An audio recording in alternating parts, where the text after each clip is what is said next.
Okay, before we go on, let's try and make a histogram using Excel. And I want you to um,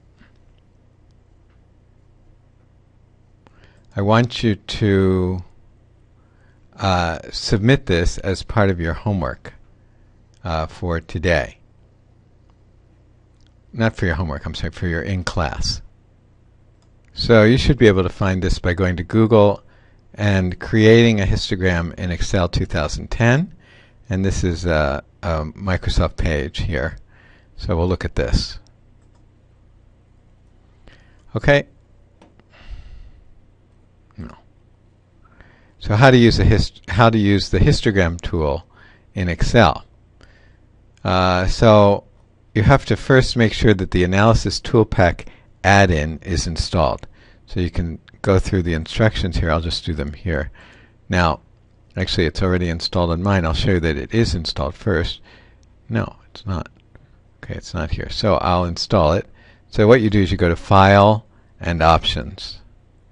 And then here, it's an add-in. It's not normally in Excel, so because it uses extra memory, so you don't need it, so you don't need to have it in there. But we want to have it in there now. We want to use it. So we go to Add-ins, and then you go down here to Manage Excel Add-ins.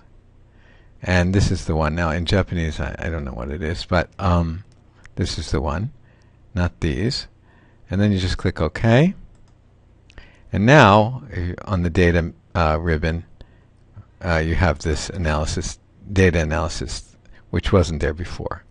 And we're going to use that here. There's a histogram tool here, but let's see what they say. So you just do what I just said, and then get it. Okay, next. Copy and paste the following data. So let's do that. We're going to use this data. So we'll copy it, and we'll put it into here, cell A1, I guess. So I'll just paste it in. Not that way, this way. Okay. So looks like this. Okay. In the data analysis, so we have some data, right? We have this data here, and we want to make a histogram out of it. In the data analysis box, click histogram, and then click OK. Okay, let's try that. And input range is A1 through A10. Okay, so first of all, let me explain that this is the data. And by the way, doesn't start in A1, so I'll move it up to A1. And then I think this also needs to move up to B1, so I'll move it there. So this is the data here. This is not part of the data. Okay? These are going to be the, what did we call them? Those are going to be the class boundaries. Or no, sorry. Those are going to be the upper and lower limits for classes. Okay? So that's what these are going to be here. So when we open the histogram tool, it's going to look like this, and we're going to have to say where our data is, and then we're also going to say where these are called the bins, or the intervals are called the bins, and these are called the boundaries of the bins. So where is this thing? Here. So these are going to be the boundaries of the bins. So anyway, we want to put that into this section here in the bin range.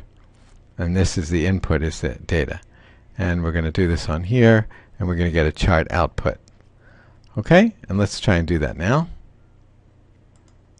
So we have this tool here.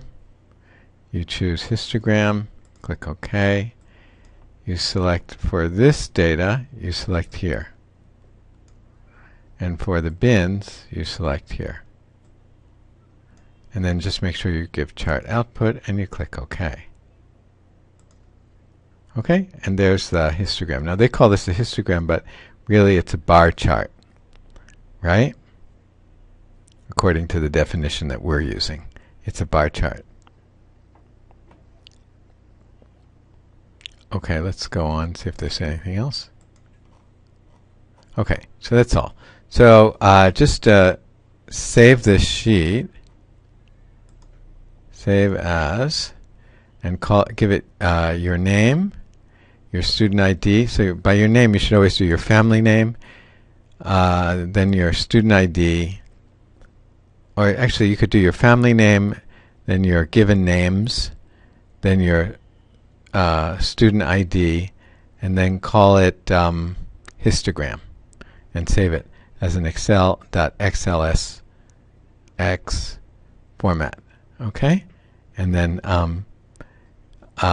also, when you are submitting homework, you should submit all your homework together in a single folder, or if it's a homework assignment and there's more than one, you should submit them in a single folder and give it again the name, which would be your family name, then your given name, then your student ID, and then the week.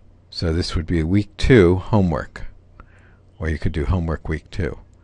Okay, and then you zip it. Do not .rar it, just zip it and submit that as homework. And that's the standard format for homework. Okay, all right, so you would do that. Okay, let's stop this one, and then we'll come back to here and we'll finish this up, finish up 2.3. Okay.